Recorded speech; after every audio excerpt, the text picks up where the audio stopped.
सत्कारयोग दोस्तों, नमस्कार। मैं संदीप कुमार दर्दी। आज मेरे साथ बात करने के लिए है कश्मीर के मशहूर पत्रकार जलील राठौर जी, जिनके साथ हम बात करेंगे कश्मीर और उसके मुद्दों के बारे में।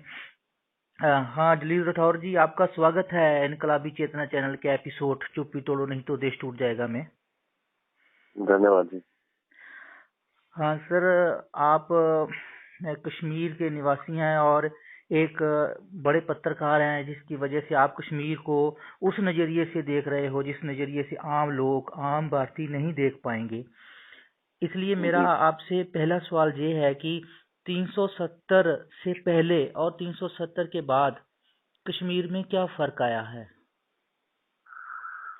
मेरे ख्याल से जो लॉकडाउन था, जो 5 अगस्त के बाद हुआ था जी, तो वो अभी तक जारी है। इसमें फर्क क्या हो सकता है? जी,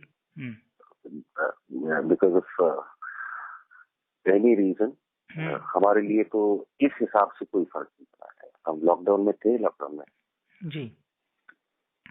तो जब आप अब पूरे भारत में लॉकडाउन हो गया है तो कोरोना की वजह से, तो कुछ लोग हैं जो कश्मीर में जो बंद है लगातार पहले से चल रहा है, उसके साथ जोड़ कर देख रहे हैं कि अब भारत में भी लॉकडाउन है और कश्मीर भी बंद है, तो अब कोई फर्क नहीं बचा इन दोनों में।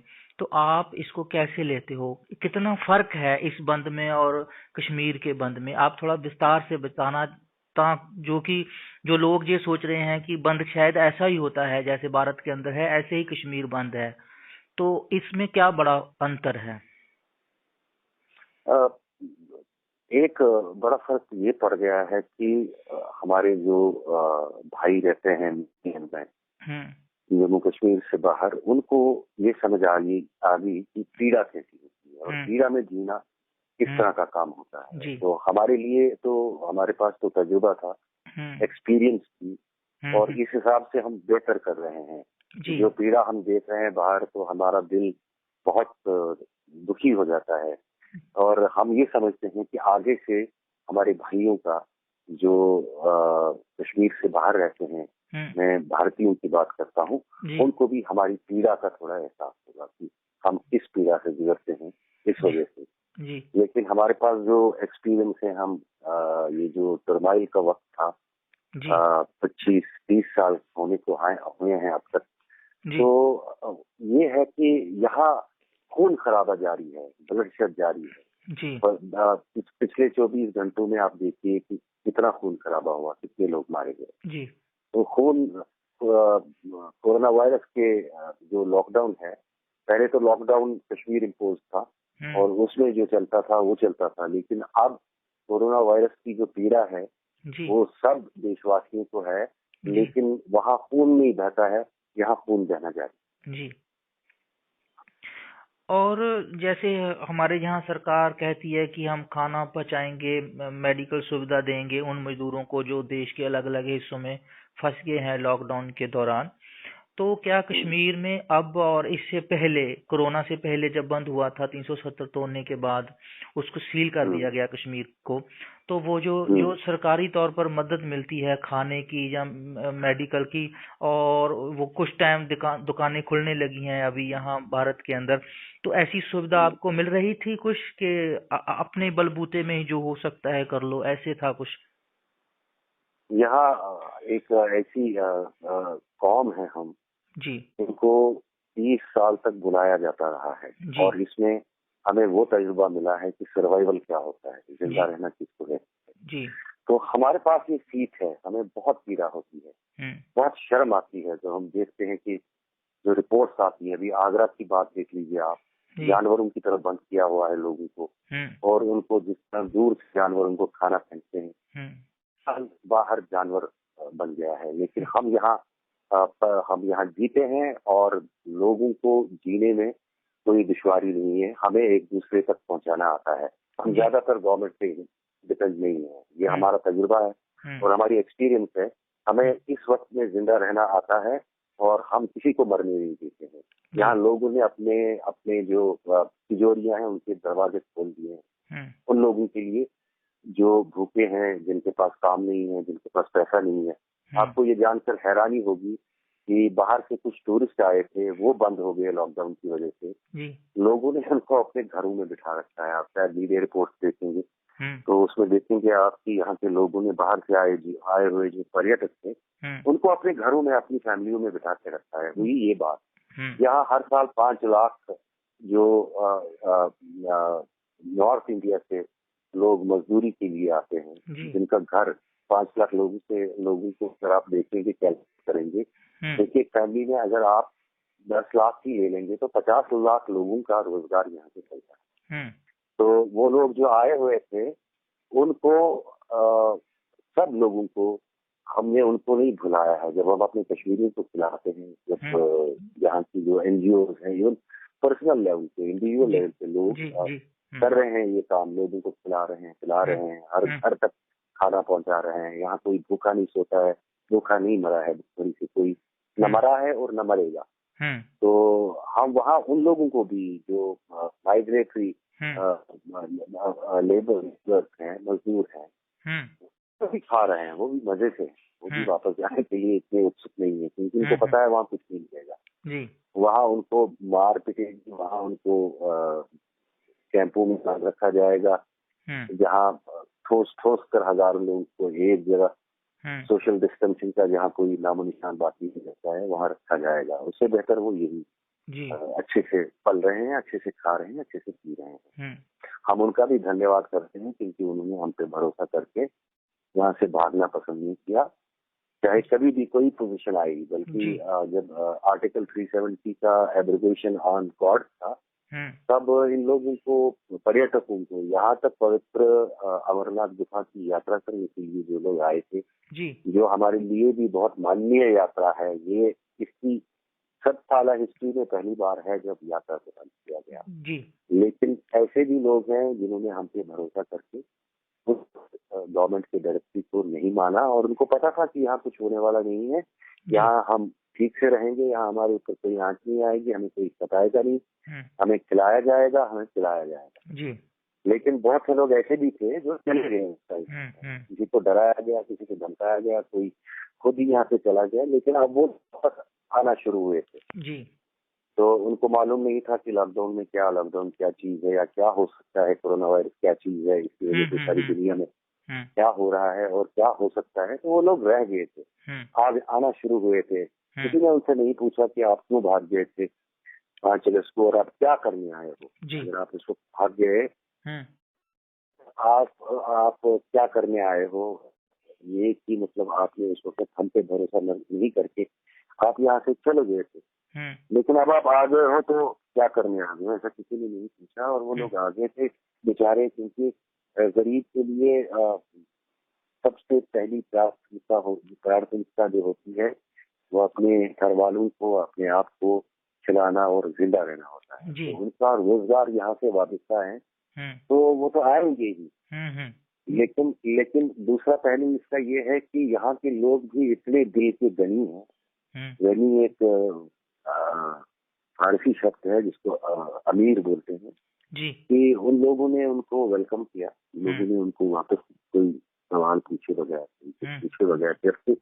जबकि आप देखेंगे कि डोमिसाइल लॉ एक ऐसी तलवार है जिसकी वजह से हर किसी को शक की नजर से देखा जा सकता है जो बाहर से यहाँ आएगा। लेकिन हम लोगों को मालूम है, हम लोगों को पता है कि यहाँ जो हमारी तारीख है, हमारी हिस्ट्री है, हमारी रिवायतें हैं, हमारी परंपराएं हैं, वो हमें हर चीज से महफूज रखती हैं, और हम किसी तरह का भी डर महसूस नहीं कर रहे हैं कि अगर कोई आता है उसका रोजगार यहाँ वाबस्ता है। ये धरती है, सबकी है, धरती माँ होती है। तो कोई जो धरती पे रहते हैं वो आपस में भाई भाई होते हैं। तो हमारा मानना ये है कि और उनका मानना भी ये है कि हम लोग सब भाई हैं, और भाई का बराबर ये हक होता है। हम लोग किसी को निकालने के लिए, किसी के राइट को खत्म करने के लिए, चाहे जो भी मकसद हो, उसके लिए हम किसी को पीड़ा नहीं पहुंचाएंगे, हम उसके लिए किसी पे शक नहीं करेंगे। हालांकि ये सब जो किया गया है वो हमारे राइट्स को खत्म करने के लिए किया गया है। हमारी जो यहाँ पे एक अलग से एक शनाख्त की, एक पहचान थी, इसको खत्म करने के लिए किया गया। ये जो मुस्लिम मेजॉरिटी स्टेट था उसको खत्म करने के लिए किया गया। लेकिन हमें कोई फर्क नहीं पड़ता है। हमें अपने आप पे, अपने खुदा पे पूरा विश्वास है, और इंसान तो कुछ भी करता है, इंसान का जहन तो उल्टा ही चलता है जी। लेकिन ऊपर एक शक्ति बैठी हुई है जो सब देख रही है और हर किसी की मुहाफिजत, हर किसी की रक्षा करती है जी। हम सब उसकी क्रिएशन है और उसी की जिम्मा हमारी हिफाजत भी है जी। लेकिन हम ही जो हम लोग हैं वो अपने दुश्मन खुद हैं, जो इस धरती को पीसफुल नहीं रहने देते जी। और इसी का नतीजा ये है जो आप आज देख रहे हैं कि जो बाहर जो कुछ भी हो रहा है धर्म के नाम पे, जाति के नाम पे जी। और बाकी चीजों के नाम पे, हमें एज ए कश्मीरी, मैं अपना बताऊंगा, हमें शर्म आती है जी कि इंसान को ऐसे भी ट्रीट किया जा सकता है, कि लिंच किया जा सकता है साधुओं को। इतना जब दुनिया तालीम की तरफ, नॉलेज की तरफ भाग रही है, यहाँ जो जिनके पास एजुकेशन नहीं है उनको एजुकेट करने की कोई फिक्र नहीं है किसी को, और जो एजुकेटेड है वो उनको भी बदतर है जो ये सब फैला रहे हैं। जो अंग्रेजी लिखना पढ़ना जानते हैं, वो उन्होंने अपनी पढ़ाई का मतलब क्या किया है, मैं इसको पढ़ाई नहीं मानता हूँ जी। मैं इसको एक जुबान को समझता हूँ, एक जुबान को बोलना सीखना जानता हूँ, मैं इसको एजुकेशन नहीं मानता जी। एजुकेशन आप में विजन देती है, एजुकेशन आप में विजडम देती है, और ह्यूमैनिटी के प्रॉस्पेरिटी के लिए रास्ता विजडम और विजन से जाता है, ये सो कॉल्ड एजुकेशन से नहीं जाता है। अगर उन लोगों को एजुकेट किया गया होता कि एजुकेशन क्या है, तो शायद वो उन साधुओं को, बेचारों को जो किसी काम से निकले हुए थे, उनको मारा नहीं जाता, इसी तरह अखलाक को मारा गया। मुझे कोई फर्क नहीं महसूस होता है अखलाक में या ये साधु संस्थान। बिल्कुल सेम है। अभी भी लिंचिंग जारी है, अभी भी कई जगहों से खबरें आ रही हैं कि लोगों को मारा जा रहा है, पीटा जा रहा है। तो ये क्या है, ये किस चीज की हमने ये कामना नहीं की थी ना मुल्क की, हमने इस तरह के मुल्क की कामना नहीं की थी। तो यही है कि अब जो भी है, जो कह रहे हैं कि मतलब इस वक्त जो भी टारगेट किया जा रहा है, जिन लोगों को भी टारगेट किया जा रहा है, वो औरंगजेब के गुनाहों के लिए, या औरंगजेब ने जो कुछ भी सो कॉल्ड किया, तो ये वही है। ये इस्लाम के साथ कोई दुश्मनी नहीं है जी, मुसलमानों के साथ दुश्मनी नहीं है किसी की। यहाँ का जो भी राइट विंगर है वो हर मुसलमान को औरंगजेब के नाम से जानता है। यदि आप सुनना चाहते थे ये तो मैं कह रहा हूँ जी। तो राठौर जी, जैसे अब भारत में लॉकडाउन की वजह से दुकानें बंद हैं, तो आम लोगों को बहुत दिक्कत हो रही है सामान खरीदने की, और सुविधाएं भी नहीं मिल रही। तो कश्मीर तो इतनी देर से ये पूरा संताप उसके ऊपर थोपा गया है, वो उसको झेल रहा है।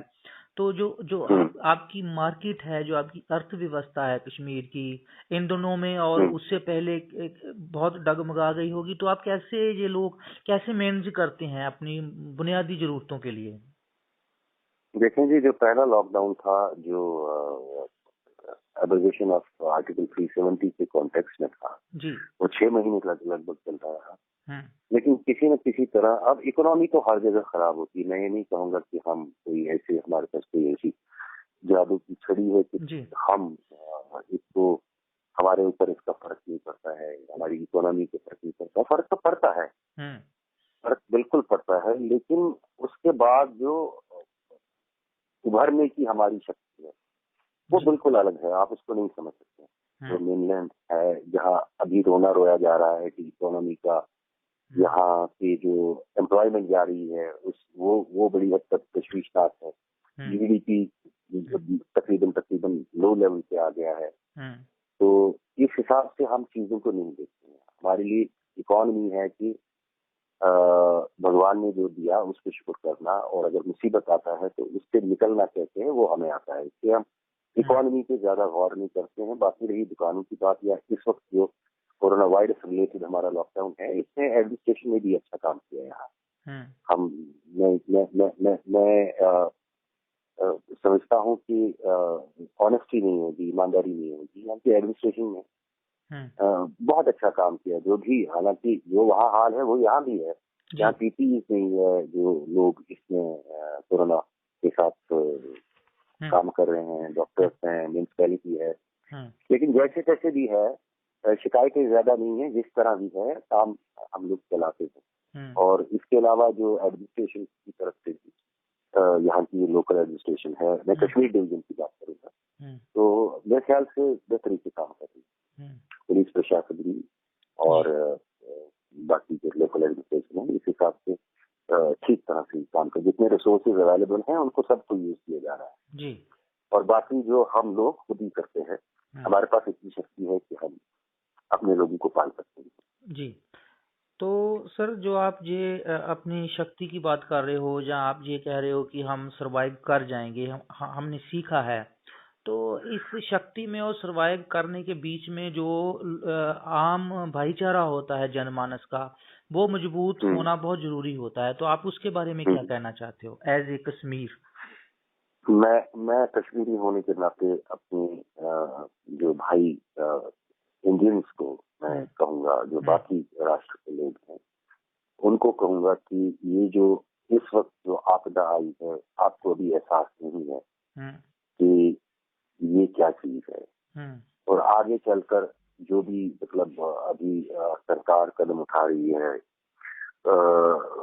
वो अपने हिसाब से उठा रही है। पहले तो मेरा मानना ये है कि जो लॉकडाउन है बहुत पहले एक सिस्टमैटिक तरीके से लगाया जाना चाहिए था। जब पहले ये खबरें आई, ऐसा नहीं है कि यहाँ के जो वैज्ञानिक हैं, यहाँ के जो लोग हैं, उनको नहीं मालूम था कि क्या होगा, लेकिन चलने दिया गया कि चलो अब शिकायतें ये हो रही हैं कि बहुत बड़े इंतजाम किए गए थे। मैं आपको एक ही मिसाल दूंगा, वो ये कि जो तबलीगी जमात वाले थे, उनके पास वायरस अंदर से नहीं आया, वो लोग बाहर से जो थे वो लेके आ गए, जो उस कांग्रेगेशन में शरीक हुए थे, बाहर से जो लोग आए थे वो लोग अपने साथ लेके आए थे, और उन लोगों की स्क्रीनिंग पर एक सवालिया निशान उठता है। वो तो एयरपोर्ट से ही आए ना, कहीं आसमान से टपक के निजामुद्दीन तो नहीं पहुंची है। बिल्कुल बिल्कुल जी। तो जब ये कहा जा रहा है कि काफी सारे वो जो इंतजाम किए गए थे, काफी सारे कदम उठाए गए थे, स्टेप्स उठाए गए थे, वो स्टेप्स कहाँ गए? इतने बड़े पैमाने के लोग कैसे जुटाए? पहले तो सरकार की जिम्मेदारी जी। तो उसके बाद ये डिजीज है, ये किसी का धर्म नहीं पूछती है, ये धर्म नाम पूछ के किसी के पास नहीं जाती है। अभी 30% अगर इन्वॉल्व तबलीगी जमात की वजह से है, तो 70% कहाँ से आ गए? चलो ठीक है, तबलीगी जमात वालों ने गलती की, उनको इसके लिए इल्जाम दिया जा रहा चाहिए, उसको सजा दी जानी चाहिए, उनको जेल से भेज दिया जाना चाहिए, लेकिन 70% जो लोग आ गए हैं उनको कहाँ भेजोगे जी? उनके बारे में भी तो बताओ, वो कहाँ से आ गए जी? मेरे ख्याल से 70% ही बड़ा होता है 30% से, दोगुना से ज्यादा। बिल्कुल। तो दोगुने से ज्यादा लोग जो इन्वॉल्व हुए, उनकी कहानी क्या है ये तो बताओ जी, लोगों को बताओ। लोग भी इतने पागल हो गए हैं कि वो सवाल पूछने की क्षमता उनमें खत्म हो गई है। बिल्कुल जी। जिनके पास है वो डरे हुए बैठे हुए हैं जी, उनको पता है कि हमारे साथ क्या होगा, जो हो रहा है जी। तो एक ऐसी चीज है, हम अपने भाइयों को यही बताना चाहेंगे कि इस वक्त ये आफत हमारे सामने आके खड़ी हो गई है जी।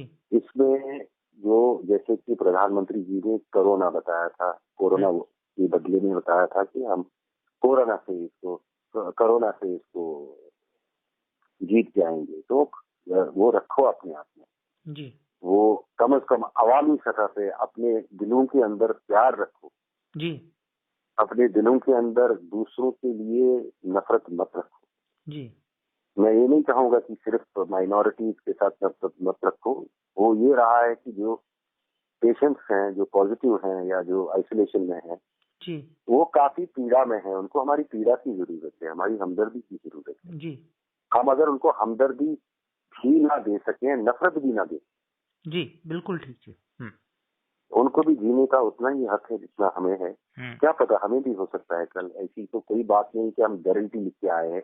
जो लोग ये सारा ये कचरा ये फैला रहे हैं, ये गंद फैला रहे हैं, उनको पता है कि उनके दरवाजे दे रहा हो जी, किसी को ये समझ नहीं आता है, अभी समझा ही नहीं है दुनिया।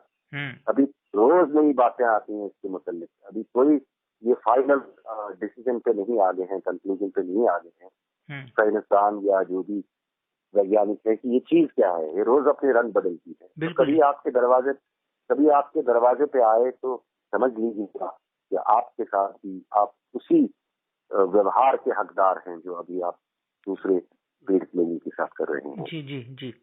तो ये जो अभी बंद है हजारों की तादाद में, जो ये मजदूर बंद है, कई लोग आपने देखा कि घरों को जाते जाते मर गए, उनमें बच्चे भी शामिल हैं। दिल उगल के हाथ में आ जाता है वो सारी कहानियां देख के क्या हो रहा है।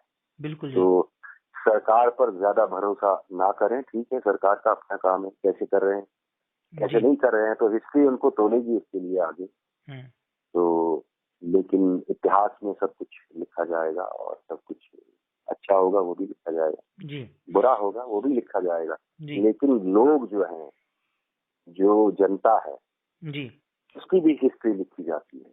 बिल्कुल जी। तो कम से कम अपनी हिस्ट्री को ठीक रखें और अपनी आगे जब हिस्टोरियन लिखेगा तो लिखेगा कि भारत के लोग सच में महान थे। उन पर जब ये हिस्टोरिकल पीड़ा आई तो उन्होंने कैसे जी ठीक है भाईचारे को कायम रखा, लोगों को मदद दी, लोगों को जिन लोगों के पास नहीं था उनको खिलाया पिलाया जी। अभी तो मैं आपको वार्न कर रहा हूँ कि अभी हालात बहुत खराब हो गए हैं।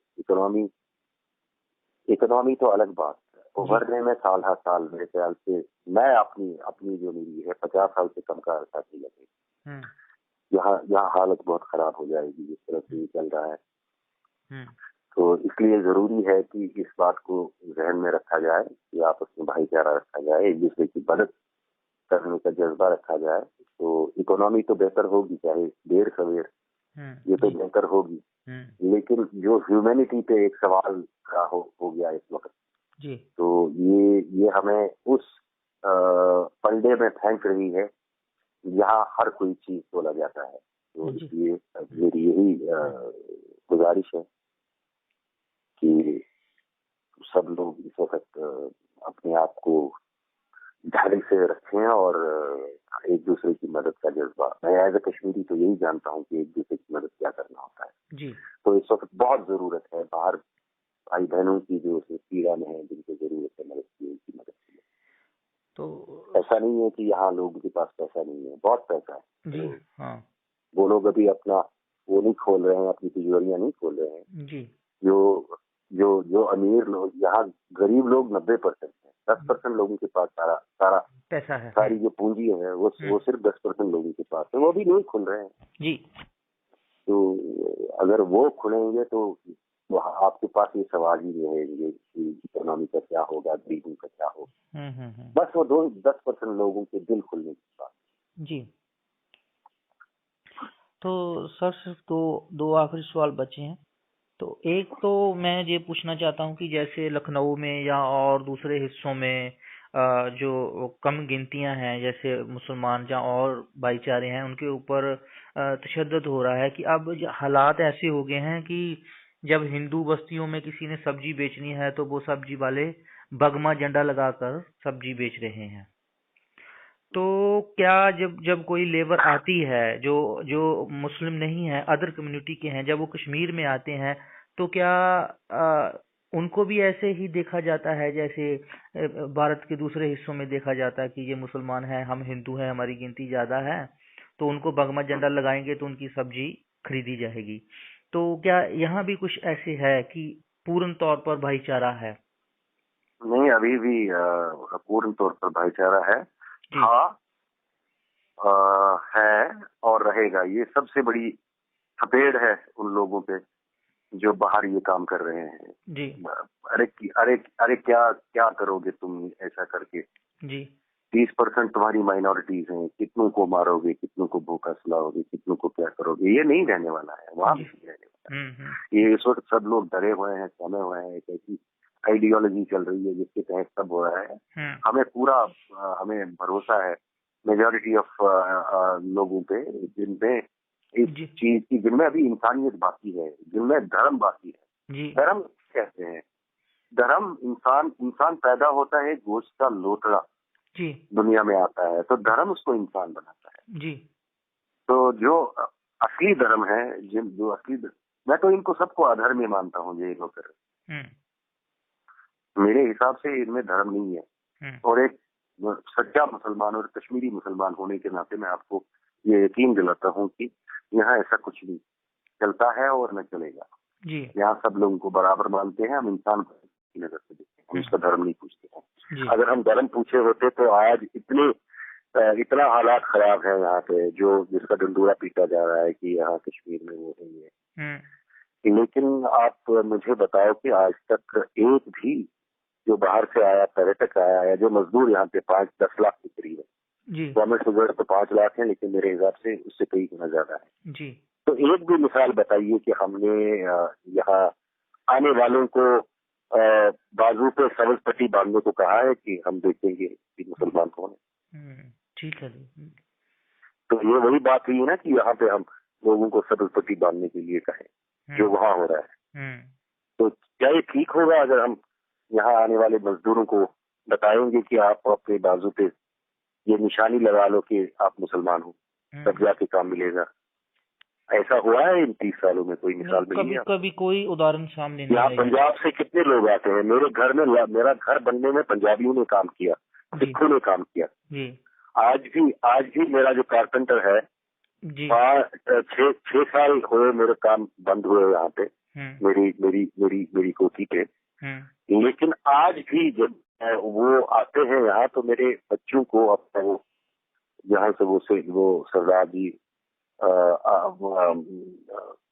यहाँ से आते हैं, क्या कहते हैं कि कपूरथला से आते हैं जी, तो पहले मेरे बच्चों को मिलके जाते हैं, मिठाई लेके आते हैं, 100 रुपए पकड़ा करते हैं।